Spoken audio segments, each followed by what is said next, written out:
So let's break this down, because I get comments like this a lot, where people are like, oh, if you're really trying to do anything, then you should be nice. You shouldn't be mean. You are so wrong, and it's so cute that you think that. First of all, me making these jokes and judgments is mostly me expressing my frustration living as a fat person.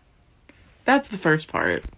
Also, it is not my responsibility as the oppressed person in this situation to cater to the feelings of, like, the oppressors, which are thin people, because thin people don't care about fat people at all.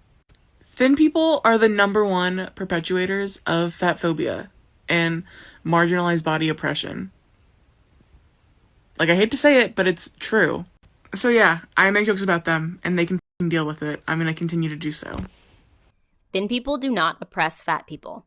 Fat people aren't marginalized. And I think the reason people tell you not to be mean isn't because you're just sharing your experiences on being fat on the internet. That would be fine. It's the fact that you invalidate other people's experiences in the process under the guise of, I'm a victim in this system, so I'm justified in whatever I say. That's not how this works. Even if you've been bullied, harassed, and shamed, that's no excuse to take it out on random thin people to cope with your own feelings.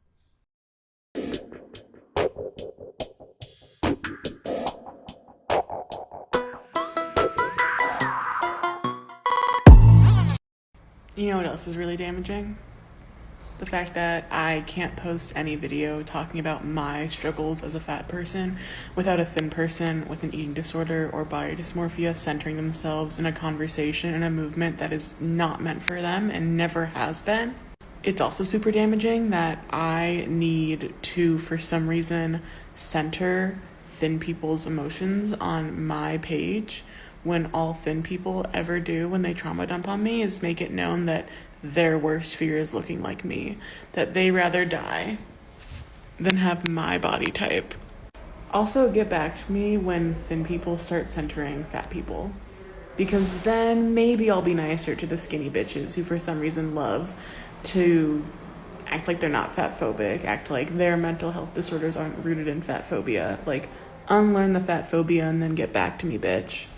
If you watched my last video on fat acceptance versus body dysmorphia, you definitely remember the video she is commenting on.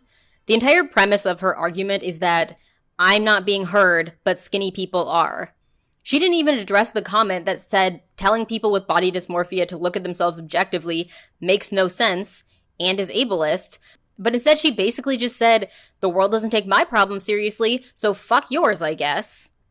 Not the best way to spread the idea of body positivity. No, because you literally don't make any sense. When did I ever say that I was like the biggest person, the fattest person? I never said that. Also, I never said that people with body dysmorphia are invalid. I just asked them to not be fat phobic. People have body dysmorphia. I fully know that. I never said that people didn't have body dysmorphia. I don't know where people got the idea that I think body dysmorphia isn't real. I struggle with some of the symptoms of body dysmorphia. I'm not diagnosed with it, so I'm not going to say I have it, unlike a lot of people on this app. But I know it's real. I know people actually struggle with it. I have many friends that do. What you fail to realize is that you can struggle with body dysmorphia and not be fat phobic. The way you can do that and not be fat phobic is by only talking about it in spaces meant for it and not posting about it online like you're just like, oh, I feel so fat. Like, talk to a therapist then. And I fully know there are people bigger than me. Never once have I been like, oh, I'm the biggest person in the world. No, I've never said that. I'm not even the biggest person I know.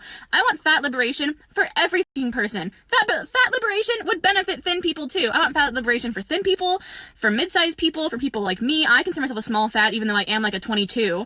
And people bigger than me. Like, we all need fat liberation.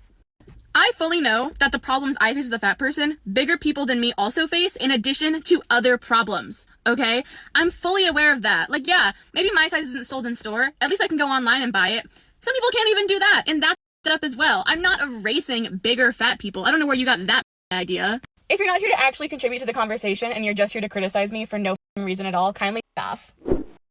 First of all, have you considered that people can be in therapy for their body dysmorphia, but also find a healthy community on the internet to talk about their struggles? You basically just said that someone's struggle with mental illness should be kept off the internet. which is rich coming from a movement that supposedly cares so much about mental health. And for a person that has mentally ill in their own bio. This person also said that they identify as a small fat even though they are technically a mid-fat. So what's the point of your own fatness spectrum if you're just going to choose where you exist on it? And to the rest of the video, the fat liberation idea of normalizing fatness so that people above a size 22 can live fulfilling lives is undercut by the very, very real problem that you will on average have a lower quality of life at that size. There's nothing liberating about struggling with your mobility in your 40s. We need to talk about a major problem I have been seeing in the body positivity movement lately. One point this girl actually makes in her video is a point I really like that she brought up, but the way she talks about it is all wrong.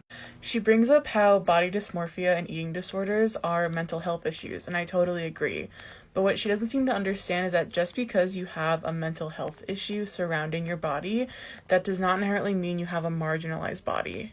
People with marginalized bodies are fat people, people of color, trans people, disabled people. Think bodies that are literally systemically oppressed by society. The body positivity isn't about like self-acceptance or insecurities. It's about making sure people aren't systemically oppressed because of their body. So just because you may suffer from an eating disorder or body dysmorphia, that does not mean that you don't also have body privilege. Say it with me, guys. If you don't have a marginalized body, the body positivity movement is not for you. These are the moments when it really hits me how clueless the fat liberation movement is. She just said that marginalized bodies, fat bodies, trans bodies, disabled bodies are allowed to be in the body positivity movement. But mental illnesses are considered disabilities. Depression, bipolar disorder, eating disorders, and yes, body dysmorphia can all be considered disabilities. You're just trying to gatekeep the movement to keep the people out you take issue with. Alright, so we all know that somebody lit Britney's car on fire. And that somebody is named Jenna. We don't know who it is. I do, it was Jenna. We can't really blame anybody at this point. I can, and I blame Jenna. So for now, that will have to remain a mystery. Mystery solved. Jenna burned up my fucking car. People that claim body dysmorphia and eating disorders are fatphobic never mention the fact that binge eating disorder exists. And I don't even know how they could use their mental gymnastics to make that one fatphobic, but they also fail to mention that body dysmorphia isn't just seeing your body as larger than it is. Bodybuilders sometimes get body dysmorphia and see themselves as smaller or less muscular than they are. People with obsessive disorders might become hyper-focused on symmetry, and this may result in body dysmorphia that changes how they see their own face. This idea that you can find the root cause of mental disorders that are as varied and complex as body dysmorphia and eating disorders into just fat phobia is so overly simplistic. If you haven't watched my video where I reacted to the Bad Behavior podcast, I mentioned how in fat acceptance spaces, the root of all evil is diet culture. They believe diet culture causes all of their problems. It's the only reason people want to lose weight. It causes eating disorders. It's the only reason people believe being fat is bad. And this woman's sentiment is a perfect example of that. She's ignoring tens of thousands of pages of medical literature written about these disorders, and millions of other individual experiences people have lived through to also have developed these disorders, including trauma and abuse. And she's distilling all of that into one simple word: fatphobia. Aside from being scientifically and medically inaccurate, it's wildly dismissive and honestly quite shameful. If you use your eating disorder to justify your fatphobic thoughts, whether it's about yourself or others, it's extremely harmful and super important that you unlearn it. If you have a mental illness, fatphobic. If you have an eating disorder, double fatphobic. Okay, so this woman is saying we are misinterpreting her and that she's not saying people with eating disorders are fatphobic. That's cool and all, but didn't you say this in my last video? The uncomfortable reality. If you have an intense fear of weight gain or becoming fat, such as required for a diagnosis of anorexia nervosa, recurrent episodes of binging and then purging to avoid weight gain, required for a diagnosis of bulimia nervosa, it would be literally impossible for you to not be fatphobic. This woman is like, how dare you say I'm calling restrictive eating disorders fatphobic after I plainly said restrictive eating disorders are fatphobic? Why would you twist my words like that? It would be literally impossible for you to not be fatphobic. Alright. Not my normal topic of discourse, and I'm probably about to sound really harsh, But to be honest with you, I don't really care, because if I see another comment section like this, I am going to scream. You all deserve it, the people that do this. If you and don't get me wrong, body dysmorphia is 100% a thing, it's 100% a thing, but if you as a person who has the kind of body dysmorphia where you are a physically thin person, but you imagine yourself fat because of internalized fat phobia or actual fat phobia or just the society we live in, I know how it be, and you sit in a room and you talk about your body and negatively because you perceive yourself to be fat, that is no longer internalized, that is externalized fat phobia, and you are telling every single fat person in the room that what their body actually looks like is your worst nightmare. And your fat friends, we deserve better. Atrocious. Atrocious behavior. This is your friend, right?